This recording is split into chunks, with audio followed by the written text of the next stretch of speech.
Hello, my name is Bob Seeloff. I'm the engineer at Ventahood, and this is Ventahood University. We're here today to talk about fire safety and the benefits of our hood over our competitors.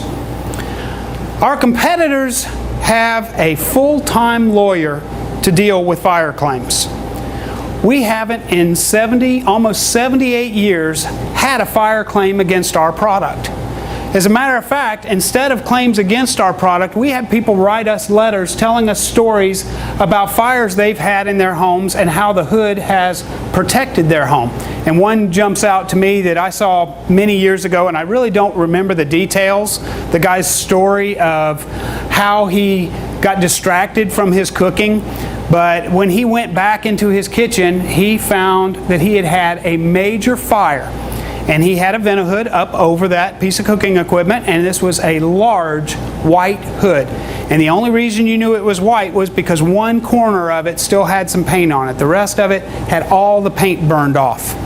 But what I remember about the picture is that the hood had one of these fluorescent tubes like you see up here and there, and the fire was so hot that the fluorescent tube had melted into a horseshoe shape. And the hood was still running, and the letter was thanking us for making a product that protected his home. Now, competitors may tell you in the event of a fire to reach up inside the hood and turn the hood off. We don't tell you to do that. That's a good way to get burned, probably. We want our hood to continue operating during the fire and continue to help you in that situation. Let's take a look at what happens in a competitor's hood. We know that grease has been getting through the filters. We've talked about how that occurs. And when the grease gets through the filters, it gets up inside the hood and passes through the blower system up into the ducting. If we were to have a cooking fire in this situation, the flames down here can generate enough heat to actually catch the filter on fire. Filter, especially the shredded metal filters, burn very, very well. You take a piece of steel wool, plain old steel wool with no coating on it, you can light it with a match. You take something like this and it's harder to light. It takes more heat and the heat has to be there longer. The kind of heat you might have with a cooking fire down here.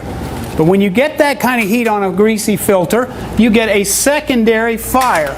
That secondary fire is right at the entrance to the blower system. So instead of the flames coming from all the way down here to the blower, they're starting way up here at the filter right next to the blower and get sucked into the blower housing. Now all this time we've had grease going up into our ductwork, and we're moving air from our house up through that ductwork, and the air in the house has dust in it.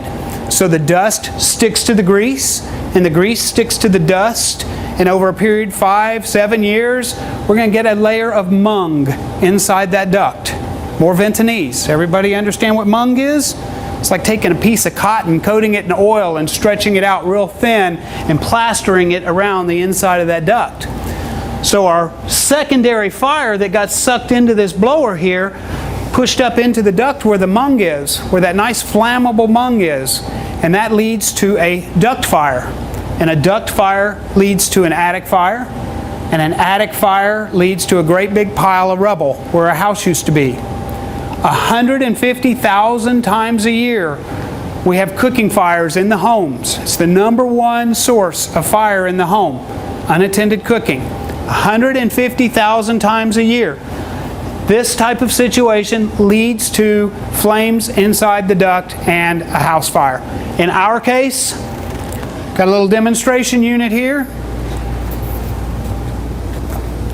The blower system in this unit has actually been lowered closer to the flame source so that we can be a little bit more dramatic and get a little bit more flame up into the blower. What happens in this case is we have a fire down here at the cooking surface, and the fire is almost always some kind of grease vapor that got ignited. And when that grease vapor ignites and bursts into flames, we generate more heat. More heat makes more grease vapor, makes more flame, makes more heat, so the fire continues to grow until it reaches an equilibrium or runs out of fuel source. So what we're going to see here is a fire that continues to get larger and larger until it comes up and hits the shield. And the shield will protect the blower for a little while. But the flames will continue to get larger, and they will go around that shield and get sucked into the blower housing. Inside the blower housing, they will go through that round path until they reach the pressure front inside the housing, and the flames will be stopped at that point, and you won't see flame come out the top. Normal household cooking fires will not penetrate the blower system. You might get a wisp of flame every once in a while, tiny little wisp that's there this long. It's there and gone so fast it won't even light a piece of tissue paper. Okay, let's test this little theory out, right? I'm going to use alcohol for our demonstration, so I brought along a shot glass.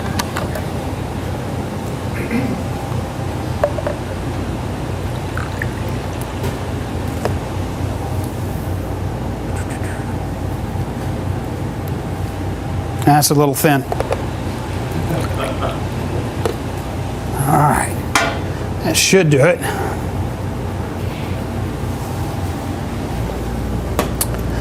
I think I have a volunteer who's going to come up and witness what comes out of this, because we're going to have so much flame coming over the front, you may not be able to tell if it's in front or coming out the top. So she's going to tell us what she sees. And if we're ready, turn this on. We start out with a relatively small flame. That flame heats up the alcohol. The alcohol continues to evaporate and make more vapor, making a bigger flame, and the bigger flame comes up and starts nipping at the shield here. And in a little bit, this plate's going to get real hot, and I'm going to slosh the remaining alcohol onto that hot spot, and we're going to see it get drawn into the blower, and that's when you're going to tell us what you see. You got lots of flame going into the blower there? Okay, what do we have coming out the top? Is there anything coming out the top? Maybe flames. Little wisp? Yeah. Not there long enough to light a piece of tissue paper. Thank you very much, ma'am. I don't think that you guys have customers come into your showroom saying, I want the safest hood on the market. Probably doesn't happen. We've told you about a lot of differences between our products and the other guy's product. Here's another difference that sets us apart that I think your customers will find very important to them. I don't know anybody who wouldn't want a product that would help protect their home. So 77 plus years, no fire claims. The other guys have a lawyer that brags about how he can deal with the fire claims. I call that a pretty big difference between us and them. Thank you very much.